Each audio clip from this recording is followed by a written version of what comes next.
Em uma segunda-feira ensolarada de março, uma mãe se despede do filho de 4 anos em frente ao portão fechado de uma escola municipal no interior de Minas Gerais. Quando o portão finalmente se abre, minutos depois, a criança desapareceu sem deixar rastros e ninguém viu nada, mesmo com dezenas de testemunhas ao redor. Ana Paula Vasconcelos acorda às 6 da manhã como em qualquer outro dia útil. O cheiro de café coado invade a pequena casa enquanto ela prepara o lanche de Lucas, pão com manteiga e uma banana. O menino está animado porque é dia de educação física e ele adora correr no pátio com os colegas. Mãe e filho saem de casa às 7h15, caminhando pela Rua das Acácias em direção à Escola Municipal Nossa Senhora do Carmo, situada a apenas 3 quadras de distância, em um bairro tranquilo de Carmo do Paranaíba. É rotina, é seguro, é o que todas as mães fazem. Quando chegam à escola às 7h25, o portão ainda está fechado. O metal enferrujado range levemente com o vento. Ana sente o calor do sol da manhã batendo nas costas, ouve o barulho de crianças conversando, vê outras 3 mães com seus filhos aguardando na calçada. A funcionária responsável pela abertura está atrasada novamente, algo que acontece pelo menos 2 vezes por semana. Uma das mães, Fernanda, reclama em voz alta: "Isso é um absurdo, todo dia a mesma coisa." Outra, Cláudia, responde com impaciência: "Se você está tão preocupada, por que não fala com a diretora?" O clima fica tenso. Por alguns segundos, mas logo se dissipa. Ninguém quer criar confusão. Ninguém quer ser aquela mãe chata. Ana olha o relógio. Precisa correr para o ponto de ônibus, pois trabalha como atendente em uma farmácia no centro da cidade e não pode se atrasar. Lucas senta-se no chão de terra batida, encostado no muro de tijolos ásperos, as pernas cruzadas, brincando com um carrinho de plástico vermelho que trouxe de casa. Ana se agacha, sente o cheiro do shampoo infantil no cabelo do filho, beija sua testa suada e diz: "A tia Marlene já vai chegar, tá bom? Mamãe te busca depois da aula." Lucas acena com a mão sem tirar os olhos do carrinho.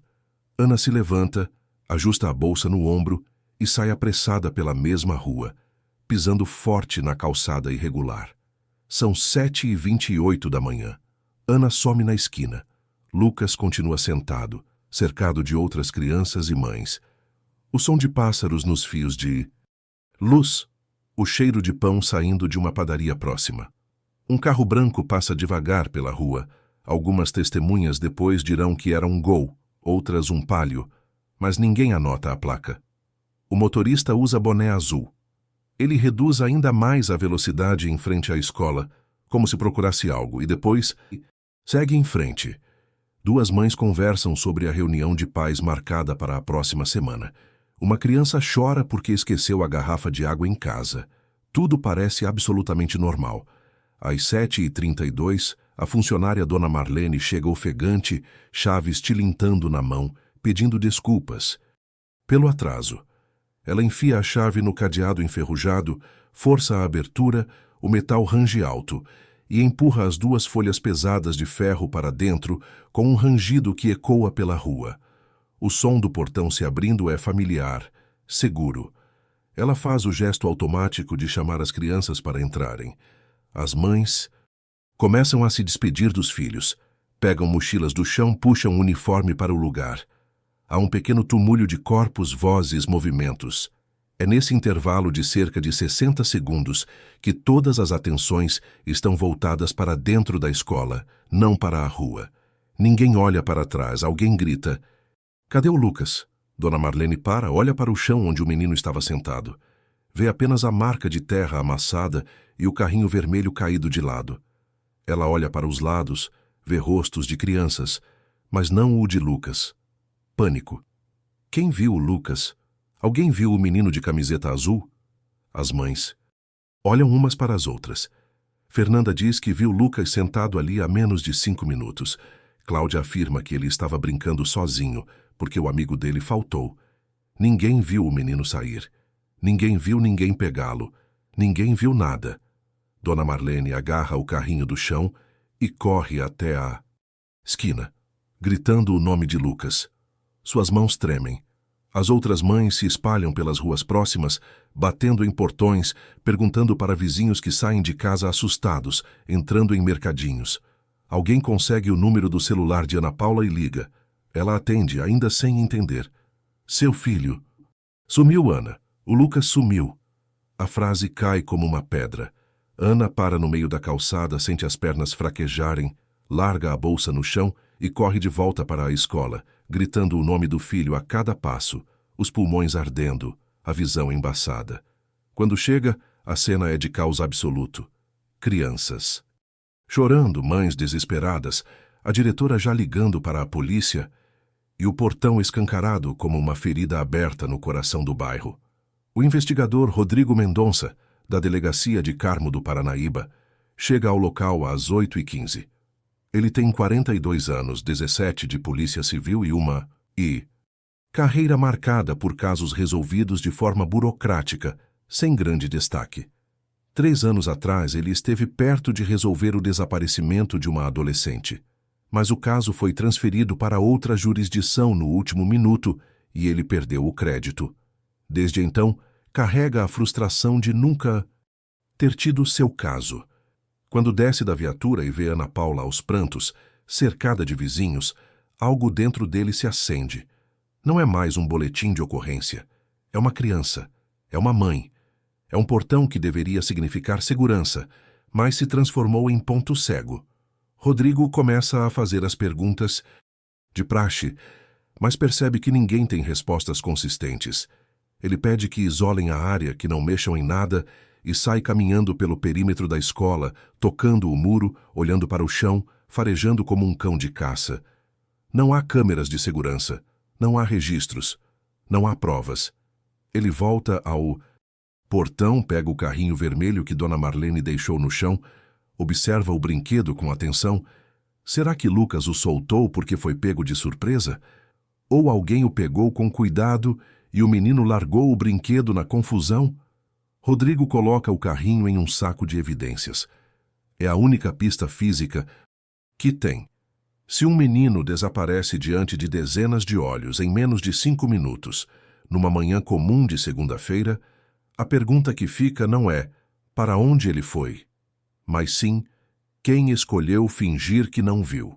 Fique até o final desta história, porque o portão da Escola Nossa Senhora do Carmo guarda segredos que vão muito além do desaparecimento de Lucas. E a verdade só vai sair à luz quando alguém tiver coragem de admitir que viu mais do que disse. Nos primeiros dias após o desaparecimento, as pistas parecem promissoras. Um carro branco suspeito, um homem que chamou a criança pelo nome, relatos de vigilância prévia. Mas à medida que a investigação avança, Rodrigo Mendonça descobre que o maior obstáculo não é a falta de provas, é o medo institucional de admitir que a escola falhou. E pior, alguém está mentindo. Rodrigo passa as primeiras 72 horas praticamente sem dormir. Ele monta um quadro cronológico na parede da delegacia, com fotos, horários, nomes de testemunhas. Ele entrevista Dona Marlene, a funcionária que abriu o portão atrasada. Ela chora, diz que se sente culpada, mas jura que não viu nada diferente. Rodrigo pressiona. A senhora chegou atrasada. Quantas vezes neste mês? Ela hesita. Umas 4, 5 vezes. Ele anota. E a direção sabe disso? Silêncio. Ela baixa os olhos. Eu já fui advertida, mas eles não contratam outra pessoa. Dizem que não tem verba. Depois, ele ouve as 3 mães que estavam presentes no momento do sumiço. Fernanda, a que reclamou do atraso, confirma que viu o carro branco passar devagar. Cláudia, por outro lado, diz que não viu carro nenhum. Rodrigo estranha a discrepância. Ele insiste. A senhora tem certeza? Porque outras testemunhas mencionaram um carro. Cláudia fica visivelmente nervosa. Eu não prestei atenção. Estava olhando o celular. Rodrigo anota mentalmente. Ela está escondendo algo. Ele pede para reconstituir a cena. Posiciona as testemunhas nos mesmos lugares, cronometra os minutos, simula a abertura do portão. E é aí que percebe. Durante a correria da abertura, as mães se Movem-se, agacham para pegar mochilas, viram para trás para chamar os filhos. Há um intervalo de cerca de 60 segundos em que todas as atenções estão voltadas para dentro da escola, não para a rua.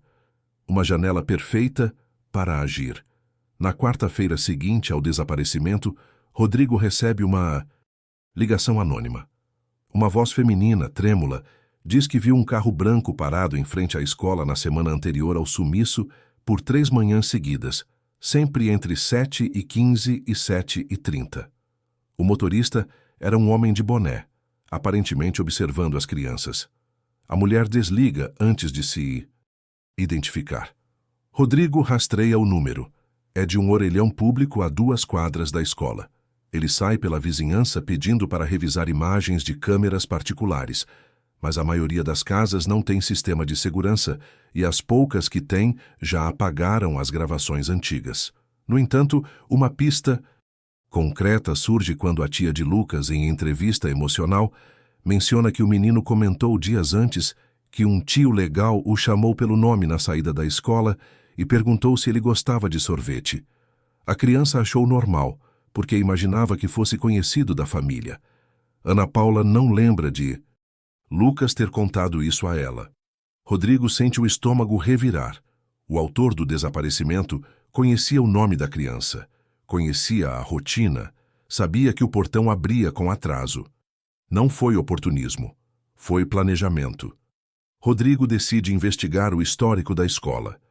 Solicita à direção todos os registros de reclamações, ocorrências e reuniões sobre segurança nos últimos 2 anos.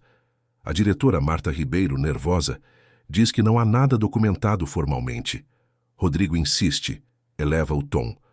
Ela, então, admite que algumas mães já reclamaram informalmente sobre a demora na abertura do portão e sobre a falta de supervisão na entrada. Uma delas chegou a sugerir, em reunião de pais, a instalação de câmeras e a contratação de um segurança, mas a proposta foi considerada exagerada e alarmista pela Secretaria de Educação, que alegou falta de orçamento e disse que Carmo do Paranaíba era uma cidade segura, sem necessidade de tais medidas. Rodrigo convoca Fernanda Cristina, a mãe que fez a sugestão, para depor. Ela confirma tudo. Diz que meses antes do desaparecimento de Lucas, houve um episódio em que um homem tentou levar uma menina da porta da escola, mas a criança gritou e ele fugiu. O caso foi abafado pela direção, que pediu discrição aos pais para não gerar pânico desnecessário. Não foi feito boletim de ocorrência. Não houve reunião explicativa. Nada. Rodrigo sente a raiva subir. Ele exige falar com a Secretaria de Educação. A reunião acontece 3 dias depois. O secretário, um homem de meia-idade chamado Cláudio Meirelles, recebe Rodrigo com cordialidade forçada. Quando confrontado sobre as omissões, ele se defende com jargões burocráticos. Investigador, a gente trabalha com recursos limitados. Não dá para atender toda a demanda. E, sinceramente, criar pânico desnecessário não ajuda ninguém. Rodrigo explode. Uma criança sumiu, e vocês estavam mais preocupados em proteger a imagem da escola do que em proteger as crianças. O secretário encerra a reunião. Rodrigo sai batendo a porta. De volta à delegacia, Rodrigo decide pressionar Cláudia, a mãe que disse não ter visto o carro branco. Ele a convoca novamente. Desta vez, ele não é gentil. A senhora mentiu para mim, por quê? Cláudia desmorona. Entre lágrimas ela confessa. Eu vi o carro, eu vi o homem, mas no dia seguinte a diretora me chamou e pediu para eu não comentar com outras mães, porque ia prejudicar a matrícula da escola. Ela disse que se espalhasse boato, ia ter êxodo de alunos e a escola podia fechar. Eu tinha medo de prejudicar os professores, as funcionárias. Eu não imaginei que ia dar nisso. Rodrigo registra tudo. Agora ele tem prova de que houve pressão institucional para encobrir falhas. Enquanto isso, Ana Paula se desdobra. Ela imprime milhares de cartazes com o rosto de Lucas, distribui pela cidade, fala em rádios locais, cria um perfil nas redes sociais pedindo ajuda. A comoção é imensa nos primeiros dias, mas aos poucos a rotina da cidade volta ao normal. As pessoas passam a desviar o olhar quando veem Ana na rua. Alguns comentários cruéis começam a circular. Se ela não tivesse deixado o menino sozinho, nada disso teria acontecido. Mãe que trabalha fora não cuida direito dos filhos. A culpabilização silenciosa corrói Ana por dentro, mas ela não desiste. Rodrigo, por sua vez, segue cada pista, por menor que seja. Ele entrevista moradores de rua, donos de comércio, motoristas de ônibus. Ele pede apoio à Polícia Federal para cruzar dados de adoções irregulares, mas o retorno é lento, burocrático.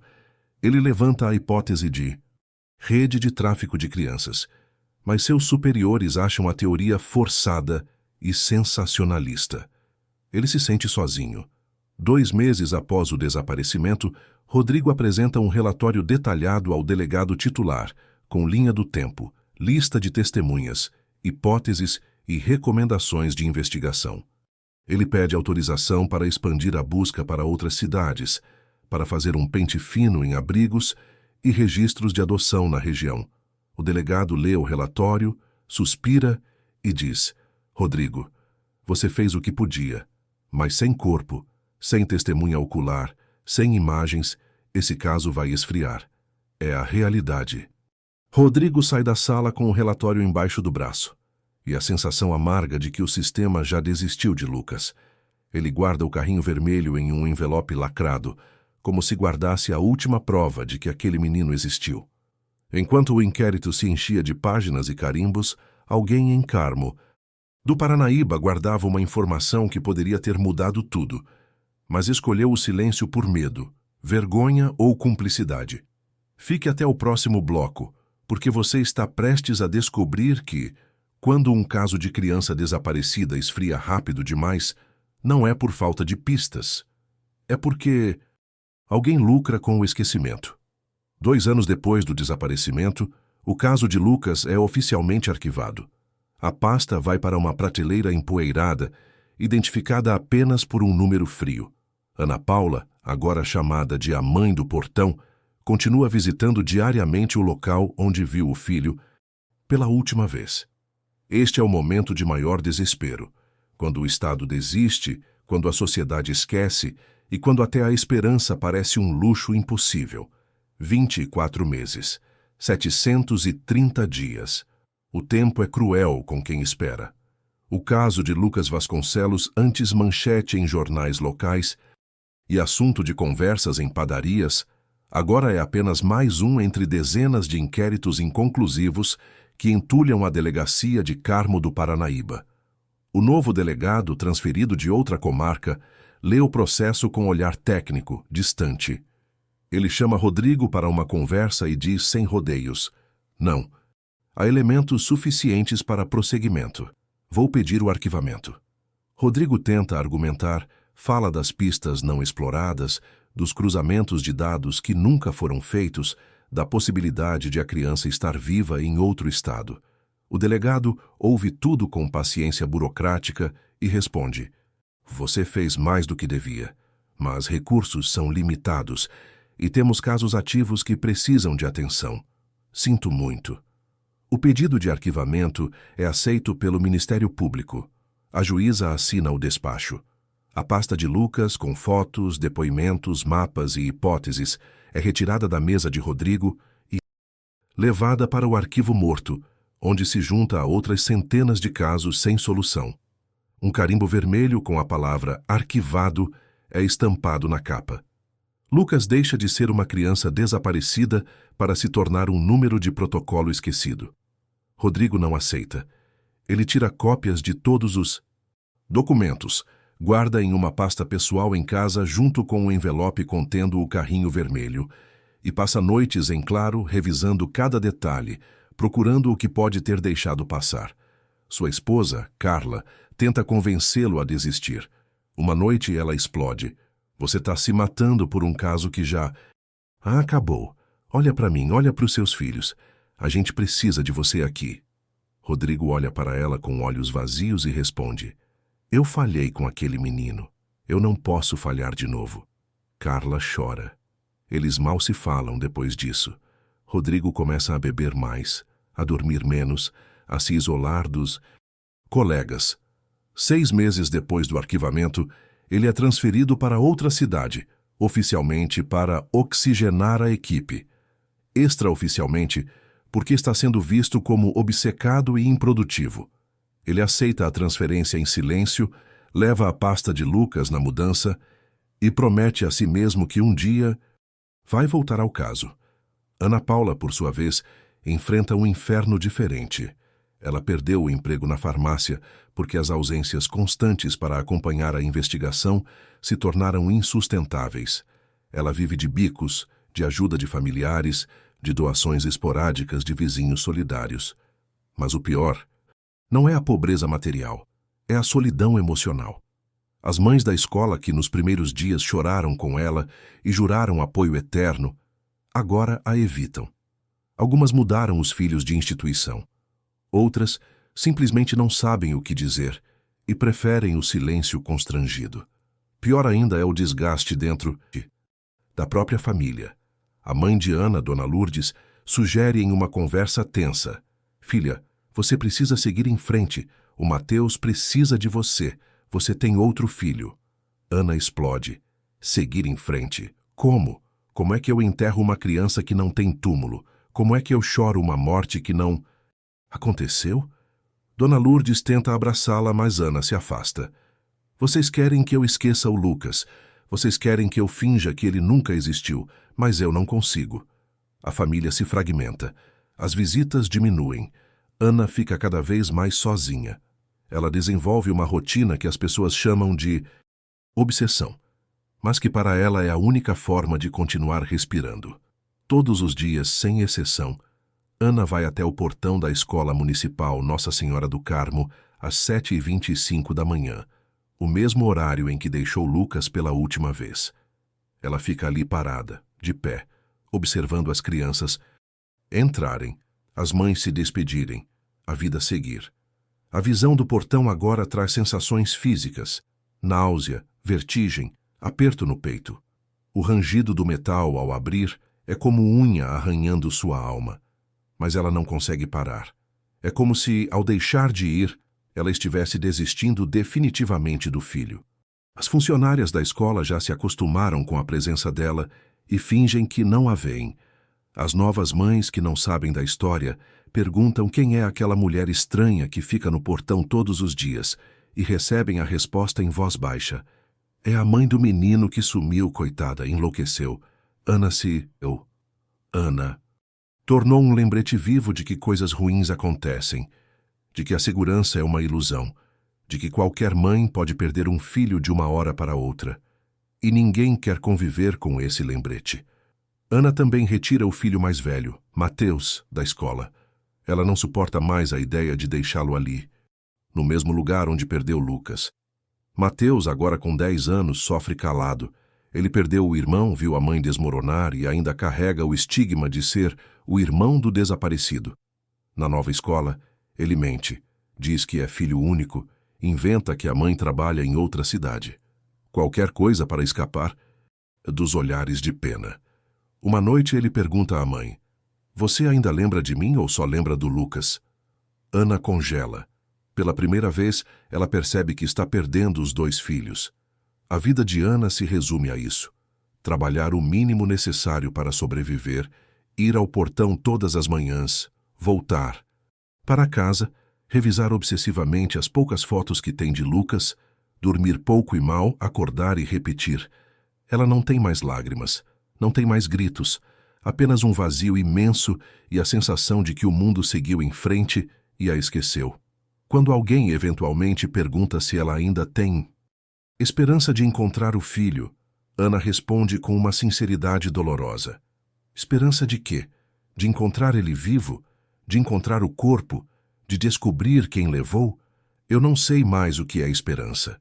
Eu só sei que, enquanto eu não souber o que aconteceu, não posso enterrar meu filho. E enquanto eu não enterrar, não posso seguir. Então eu fico aqui, no portão." Os anos passam.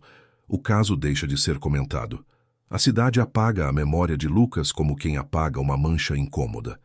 A escola Nossa Senhora do Carmo continua funcionando normalmente, sem câmeras, sem segurança extra, sem mudanças significativas. A Secretaria de Educação arquiva as reclamações antigas e segue em frente.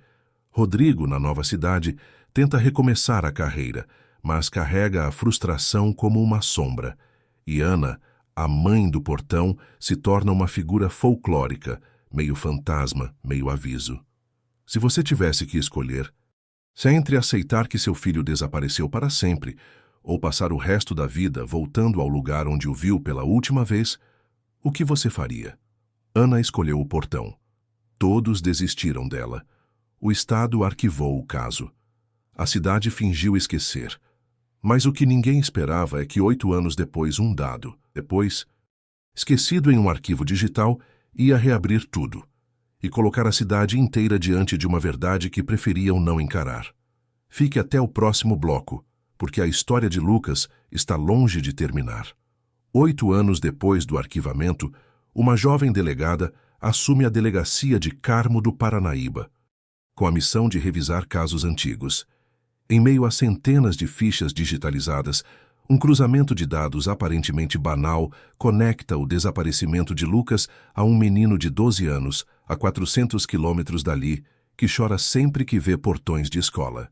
A verdade estava ali o tempo todo. Mas ninguém olhou no lugar certo. Marina Lins tem 31 anos, é delegada há 5 e acaba de ser promovida à titularidade da delegacia de Carmo do Paranaíba. Ela chega com energia renovada, uma pilha de projetos e o desejo de modernizar a instituição. Uma de suas primeiras iniciativas é implementar um Programa Estadual de Revisão de Casos Arquivados de Crianças Desaparecidas, cruzando dados com sistemas nacionais de adoção, abrigos, hospitais e ocorrências policiais. É um trabalho maçante, burocrático, que exige paciência e atenção a detalhes mínimos. Mas Marina acredita que tecnologia pode fazer o que investigação manual não conseguiu. Ela transforma uma sala da delegacia em centro de operações. Monta um quadro branco enorme com post-its coloridos, cada cor representando um tipo de caso. Convoca 2 estagiários de direito e um analista de sistemas para ajudá-la. Durante semanas, eles digitalizam centenas de fichas antigas, inserem dados em planilhas Excel complexas, criam algoritmos simples de cruzamento usando palavras-chave: idade, data do desaparecimento, cidade, características físicas. O caso de Lucas Vasconcelos é um entre muitos. Marina lê o processo arquivado, vê a foto do menino de 4 anos, os depoimentos de Ana Paula, os relatórios de Rodrigo Mendonça. Ela nota a menção ao carrinho vermelho encontrado no local. Ela sente um aperto no peito, mas segue em frente. É só mais um caso. Não pode se envolver emocionalmente. Até que, em uma tarde chuvosa de quinta-feira, o sistema gera um alerta. Um menino de 12 anos, registrado como adotado há 7 anos em uma cidade do interior de Goiás, foi levado por sua família adotiva a uma consulta psicológica depois de apresentar comportamento regressivo severo. Ataques de choro sem motivo aparente, pesadelos recorrentes, recusa em frequentar a escola. Durante as sessões, o menino desenhou repetidamente a imagem de um portão de ferro com detalhes arquitetônicos muito específicos. Mais intrigante, ele desenhou também um carrinho vermelho ao lado do portão. A terapeuta, intrigada, perguntou sobre os desenhos. O menino não soube explicar, mas disse que sempre que passava em frente a portões de escola, sentia medo, como se algo ruim tivesse acontecido ali. A família adotiva, sem entender, registrou um boletim de ocorrência pedindo orientação. Marina lê o boletim, olha para a foto do menino. Compara com a foto de Lucas aos 4 anos. Os olhos, o formato do rosto, a covinha no queixo. Ela sente o coração acelerar. Pede ao analista para cruzar datas. O menino foi adotado em junho de 8 anos atrás, 3 meses após o desaparecimento de Lucas. Ela verifica a cidade de origem da adoção. Uma pequena comarca, a 420 quilômetros de Carmo do Paranaíba. Ela puxa os processos de adoção da comarca e descobre que o menino foi encontrado sozinho, abandonado, em uma rodoviária, e levado a um abrigo temporário. Não havia registro de busca por familiares. Não havia cruzamento com casos de desaparecimento. A adoção foi rápida, facilitada por um juiz conhecido por agilizar processos de colocação em família substituta. Marina sabe que está diante de algo enorme. Ela não pode agir precipitadamente. Precisa de provas concretas. Ela passa os próximos dias investigando discretamente. Descobre que, no período do desaparecimento de Lucas, houve outros 3 casos similares em cidades vizinhas. Crianças pequenas desaparecidas, sem pistas, sem corpo, sem resolução. Descobre também que todos os casos foram arquivados em menos de 2 anos e que nenhum deles teve cruzamento com registros de adoção ou abrigos. É como se existisse uma falha sistêmica, um buraco negro no qual crianças desaparecidas caem e reaparecem, meses depois, como órfãos abandonados, prontos para a adoção. Marina decide que precisa de ajuda. Ela procura Rodrigo Mendonça. Leva 3 dias para localizá-lo. Ele está em outra cidade, trabalhando em uma delegacia de bairro, investigando furtos e brigas de bar. Quando Marina liga e se apresenta, Rodrigo desconfia. Quando ela menciona o nome Lucas Vasconcelos, ele para tudo o que está fazendo. Mas em vez de aceitar imediatamente, ele resiste. Delegada, esse caso acabou comigo. Eu não sei se tenho forças para voltar. Marina insiste. Eu preciso de alguém que conhece os detalhes, que viveu isso. Sem você, eu não consigo. Rodrigo pede um tempo para pensar. Naquela noite, Rodrigo abre a pasta que guardou por 8 anos. Revê as fotos, os relatórios, o envelope com o carrinho vermelho de Lucas. Ele pensa na promessa que fez a si mesmo. Pensa em Ana Paula e decide. Vai voltar. Ele liga para Marina e aceita. Eles marcam um encontro em uma lanchonete no meio do caminho entre as 2 cidades. Marina chega primeiro com uma pasta cheia de documentos.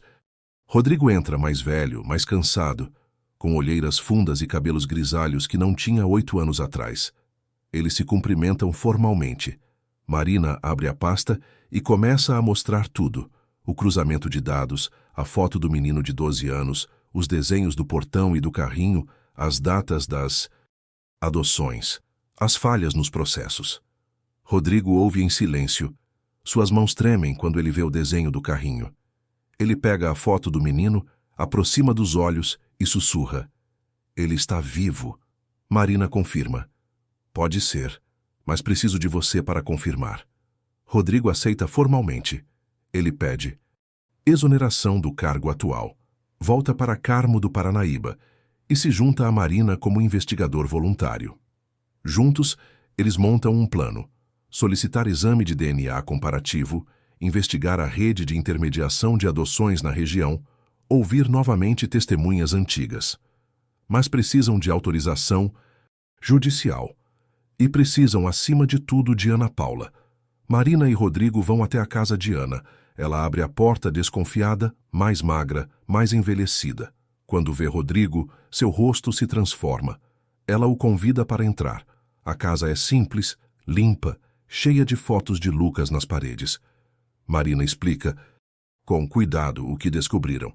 Ana escuta tudo em silêncio. Quando Marina termina, Ana pergunta apenas, ele lembra de mim? Marina não sabe responder. Rodrigo segura a mão de Ana e diz, vamos descobrir, juntos, e desta vez eu não vou falhar. 8 anos de silêncio. 8 anos de dor arquivada. Agora, um dado esquecido em um sistema digital pode reabrir tudo. Mas responder à pergunta onde está Lucas é só o começo. A verdadeira pergunta é, quantas outras crianças desapareceram e reapareceram como órfãos, enquanto o sistema fingia não ver? Fique até o próximo bloco, porque o reencontro de Ana com o menino que pode ser seu filho vai expor uma rede de omissões que vai abalar toda a cidade. Com autorização judicial em mãos, Marina e Rodrigo seguem o rastro do menino adotado. As semelhanças são inegáveis. O DNA vai confirmar. Mas antes dos resultados oficiais, a cidade de Carmo do Paranaíba descobre que o caso foi reaberto. E as mães da escola explodem de revolta. ao perceberem que segredos foram enterrados por anos. O clímax emocional acontece quando Ana volta ao portão e encontra, cara a cara, o menino que pode ser Lucas. Marina obtém autorização judicial para solicitar exame de DNA comparativo entre Ana Paula e o menino adotado, sob sigilo absoluto. Ela viaja até a cidade em Goiás, onde o garoto mora, acompanhada de uma assistente social e de um psicólogo. A família adotiva, um casal de classe média, Júlio e Mariana, sem histórico criminal, fica em choque. Eles juram que seguiram todos os trâmites legais, que a adoção foi intermediada por um advogado respeitado da região, que nunca desconfiaram de irregularidades. Mariana chora, abraça o filho com força. Ele é nosso. A gente criou ele com amor, ele é nosso filho. Marina acredita neles. Não são vilões. São vítimas também, de um sistema que os enganou. O menino, chamado Gabriel pelos pais adotivos, é uma criança introvertida, de olhar triste, que evita falar sobre o passado. Quando a psicóloga pergunta com delicadeza se ele lembra de algo antes de morar com a família atual, ele balança a cabeça e diz que não. Mas quando mostram a foto da escola municipal Nossa Senhora do Carmo, ele congela. Seus olhos se enchem de lágrimas. Ele aponta para o portão e sussurra: "Eu conheço esse lugar." A psicóloga pergunta: "De onde você conhece?" Ele não responde, apenas chora. Depois mostra os desenhos que fez, o portão, o carrinho. Eu não sei por que eu desenho isso, mas eu sempre desenho. A coleta de DNA é feita. O material é enviado para análise. O prazo é de 15 dias. Enquanto isso, Marina e Rodrigo voltam para Carmo do Paranaíba e começam a investigar a rede de intermediação. Eles descobrem que o advogado que facilitou a adoção de Gabriel Osvaldo Pereira tem ligação com outros casos similares na região.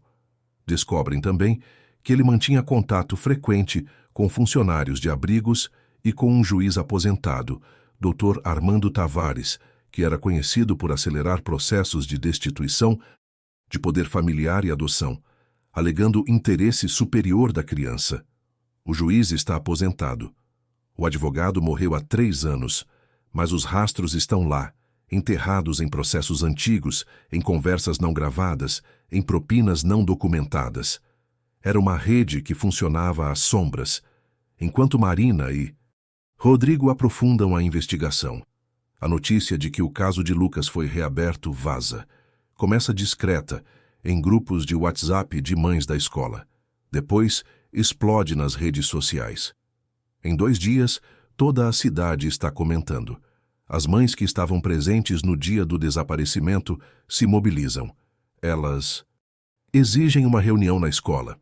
Querem saber por que nunca foram informadas sobre falhas de segurança, sobre o histórico de reclamações ignoradas, sobre a possibilidade de outros casos similares. A diretora atual, que assumiu o cargo anos depois, tenta acalmar os ânimos, mas é tarde demais. A reunião acontece em uma noite de quarta-feira, no pátio da escola lotado. Mais de 200 pessoas comparecem: mães, pais, ex-funcionários, jornalistas locais, vereadores. Ana Paula está lá, sentada na primeira fila, ao lado de Rodrigo. Marina sobe em um pequeno palanque improvisado e, pela primeira vez, as autoridades são obrigadas a admitir falhas públicas. A atual diretora lê um documento oficial reconhecendo que, na época do desaparecimento, houve omissão de informações, destruição de anotações sobre o carro suspeito e pressão institucional para não alarmar as famílias. Ela pede desculpas em nome da instituição. O pátio fica em silêncio. Depois explode em gritos, choros, acusações. Mas o momento de maior impacto vem quando Dona Marlene, a funcionária que abriu o portão atrasada 8 anos atrás, se levanta. Ela está mais velha, carrega bengala, mas sua voz é firme. Eu preciso falar. Eu vi o carro branco naquela manhã. Eu anotei a placa num papel. Mas a diretora da época, Dona Marta Ribeiro, me chamou na sala dela e disse para eu jogar o papel fora. Ela disse que se eu fizesse escândalo, eu ia perder o emprego, e eu tinha família para sustentar. Então eu joguei o papel fora, e isso me persegue até hoje. O pátio explode. Mães gritam, choram, exigem justiça. Cláudia, a mãe que mentiu na investigação original, também se levanta e confessa publicamente. Eu vi o carro, eu vi o homem, e eu menti porque tive medo. Medo de prejudicar a escola, medo de ser culpada. E me arrependo todos os dias. Outras mães começam a compartilhar relatos similares, episódios estranhos, aproximações suspeitas, negligências administrativas que foram varridas para debaixo do tapete. Ana Paula escuta tudo. Ela não grita, não chora, apenas aperta as mãos uma na outra e respira fundo. Quando a reunião termina, ela se levanta e vai até o portão. As pessoas se afastam, abrindo espaço. Ela encosta a mão no ferro frio, fecha os olhos e sussurra. Eu nunca deixei você, Lucas. Nunca. Rodrigo se aproxima e diz. O DNA sai na semana que vem. Você vai ter suas respostas. Os dias seguintes são agonia pura. Ana não dorme, não come, apenas espera. Até que, em uma manhã de sexta-feira, Marina liga. O resultado chegou. É positivo. Gabriel é Lucas. Ana desaba no chão. Chora pela primeira vez em anos, com um sentimento que não é só dor. É alívio misturado com raiva, esperança misturada com luto, alegria misturada com medo. Marina organiza um encontro. Ela explica para a família adotiva a situação. Júlio e Mariana estão destroçados. Mas ele é nosso filho. A gente criou ele. Ele não lembra de mais nada. Marina, com sensibilidade, responde. Ele é filho de vocês também. Vocês não fizeram nada errado. Mas ele tem outra família que nunca parou de procurá-lo. Todos vocês são vítimas e todos merecem ser respeitados. A assistente social prepara Gabriel, Lucas, explica que há outra família procurando por ele há muitos anos. O menino escuta, confuso, assustado. Ele não lembra de nada. Ele só conhece a vida que tem agora. O encontro é marcado na delegacia, em uma sala neutra, com acompanhamento psicológico. Mas Ana pede para que seja no portão. Ela quer que ele veja o portão. Marina hesita, mas aceita. Na manhã combinada, Ana está no local às 7h25 e, como sempre esteve, um carro oficial se aproxima. As portas se abrem. Gabriel, Lucas desce, segurando a mão da assistente social e dos pais adotivos, que insistiram em estar presentes. Ele olha para o portão, para o muro, para a calçada. Seus olhos se arregalam. Ele para, começa a tremer. Suas pernas fraquejam. Ele olha para Ana, parada a poucos metros. Ela não se move, apenas sussurra. Meu filhote. É o apelido que ela usava. O menino segura o peito, respira rápido e diz, sem entender de onde vem aquela palavra. Mãe. Mariana, a mãe adotiva, chora ao lado dele. Duas. Mariana, a mãe adotiva, chora ao lado dele. Duas mães, um filho e um abismo de 8 anos separando dois mundos. O mãe, de Gabriel. Lucas não é uma afirmação, mas uma pergunta confusa, um eco de uma memória enterrada tão fundo que ele mesmo não sabe de onde veio. Ana Paula dá um passo lento, hesitante, as mãos estendidas, mas não para abraçar, e sim como um apelo silencioso. Ela não corre, ela não grita. Ela entende que o menino à sua frente não é o Lucas de 4 anos que ela perdeu. É uma criança de 12, assustada, com outra vida, outros pais que ele ama. O reencontro não é uma explosão de alegria, mas um momento de silêncio denso, paralisante. Rodrigo e Marina observam à distância, entendendo que a parte mais difícil da jornada está apenas começando. Gabriel, Lucas, não se move. Ele olha para Ana, depois para Mariana e Júlio, seus pais adotivos, como se pedisse permissão para sentir algo que ele não compreende. Ele está dividido, fragmentado no exato ponto geográfico onde sua vida se partiu em duas. O portão, antes uma moldura vazia, agora enquadra a cena de uma tragédia familiar em tempo real, com todos os seus protagonistas presentes. A única certeza, naquele instante, é que a justiça não seria simples como encontrar uma criança perdida. Seria sobre reconstruir uma identidade quebrada. Você acabou de testemunhar o momento em que um portão deixa de ser apenas ferro e concreto para se tornar a linha entre dois passados, duas identidades, duas famílias. Mas Lucas Gabriel está vivo. E agora? Como reconstruir uma vida despedaçada por 8 anos de separação? E mais importante, quantas outras mães ainda estão esperando no portão, sem saber que seus filhos foram engolidos por uma rede de omissões institucionais? Fique até o bloco final, porque a história de Lucas vai inspirar a criação de algo que nenhuma autoridade quis fazer. Um movimento de mães que se recusa a deixar outro caso ser arquivado. O DNA confirmou. Lucas está vivo. Mas o reencontro é só o começo de um processo longo e doloroso de reconstrução. Enquanto a justiça investiga a rede de intermediação ilegal, as mães de Carmo do Paranaíba decidem que nunca mais vão permitir que uma criança desapareça em silêncio. Nasce o movimento Vozes do Portão, um legado de vigilância, memória e luta coletiva. A confirmação do DNA detona uma avalanche jurídica e midiática.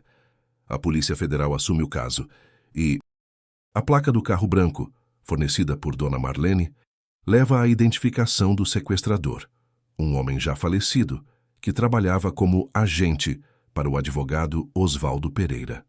A investigação desmantela uma rede de intermediação ilegal que atuava há mais de uma década. O juiz aposentado, Dr. Armando Tavares, é indiciado por prevaricação e falsidade ideológica em dezenas de processos de adoção. A ex-diretora da escola, Marta Ribeiro, é processada por obstrução de justiça.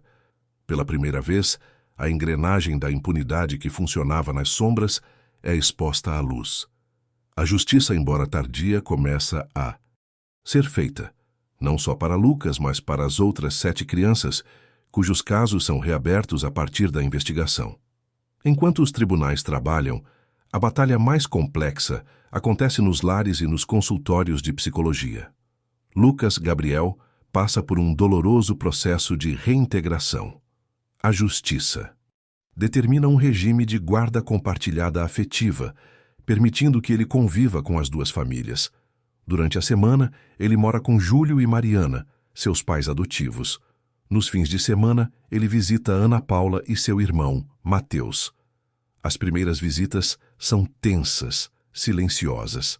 Mateus, agora um adolescente, tenta se reconectar com o irmão que mal conheceu, mostrando fotos antigas, videogames, coisas que poderiam ter sido deles. Em uma tarde, enquanto vasculha uma caixa de brinquedos, Mateus encontra o velho carrinho vermelho que Rodrigo devolveu à família. Ele o entrega a Lucas Gabriel, que o segura nas mãos. O objeto não dispara uma memória completa, mas uma sensação. Eu gostava disso, ele diz, baixo, mais para si mesmo do que para o irmão. É um começo. Ana observa de longe, aprendendo a amar o filho que tem, não o que perdeu. Em paralelo, o movimento Vozes do Portão ganha força nacional. Lideradas por Ana e por Fernanda, as mães de Carmo do Paranaíba não se contentam com a justiça local. Elas viajam para a capital do estado, organizam protestos silenciosos em frente à Assembleia Legislativa e, com o apoio de Rodrigo, participam de uma audiência pública para pressionar pela aprovação de uma nova lei. Ana, com a voz firme que a dor lhe deu, sobe à tribuna. Meu filho ficou 8 anos em um limbo porque o sistema achou mais fácil arquivá-lo. Nós estamos aqui para dizer, nenhuma criança é um arquivo. Nenhuma mãe pode ser condenada ao silêncio. Rodrigo, agora consultor do movimento, encontra sua redenção. Ele não busca medalhas, mas usa sua experiência para orientar outras famílias, ensinando-as a navegar na burocracia e a pressionar as autoridades. Ele finalmente fecha seu arquivo pessoal do caso Lucas, não com um sentimento de fracasso, mas com a paz de ter cumprido sua promessa. Sua verdadeira recompensa é ver Ana lentamente reconstruindo sua vida. A pressão do Vozes do Portão funciona. A Lei Lucas Vasconcelos é aprovada, obrigando o cruzamento de dados entre desaparecidos e registros de adoção em todo o estado e proibindo o arquivamento de casos de crianças antes de 10 anos de investigação. Marina Lins, que liderou a força-tarefa, é promovida e se torna referência nacional em investigação de casos arquivados. Em Carmo do Paranaíba, o portão da Escola Municipal Nossa Senhora do Carmo é reformado. A comunidade se reúne para a inauguração de uma placa, mas não é um memorial triste. A placa, de metal escovado, traz a foto sorridente de Lucas aos 4 anos e a frase: "Eu estava aqui. Não desvie o olhar. A segurança de cada criança é responsabilidade de todos." 1 ano depois do reencontro. É uma manhã de domingo. Lucas Gabriel, agora com 13 anos, visita o portão com Ana por vontade própria. Ele está mais falante, mais seguro de si. Ele se aproxima da placa, toca a foto do seu próprio rosto mais novo. Ele era pequeno, diz, com uma curiosidade genuína sobre seu outro eu. Ana sorri, um sorriso que finalmente alcança os olhos. Ela segura a mão do filho, uma mão que agora é quase do tamanho da sua. "Sim", ela responde, "mas ele era muito amado e nunca foi esquecido." Eles ficam ali por um momento, em silêncio, não mais assombrados pelo passado, mas construindo uma ponte para o futuro. O portão, enfim, deixa de ser uma ferida para se tornar um marco de resiliência. A história de Lucas Vasconcelos nos lembra que a justiça pode ser lenta, mas a memória e a persistência de uma mãe são implacáveis. Agora que você conhece essa jornada, a pergunta final não é para o roteirista, mas para você. O que você vai fazer quando passar pelo portão da próxima escola? Vai acelerar o passo ou vai se lembrar de Ana e das vozes do portão? Porque no final, a segurança de nossas crianças não depende apenas da polícia ou das leis. Depende de uma comunidade que se recusa a desviar o olhar. Não deixe essa história morrer aqui. Compartilhe, cobre, proteja, porque cada criança importa e cada segundo conta.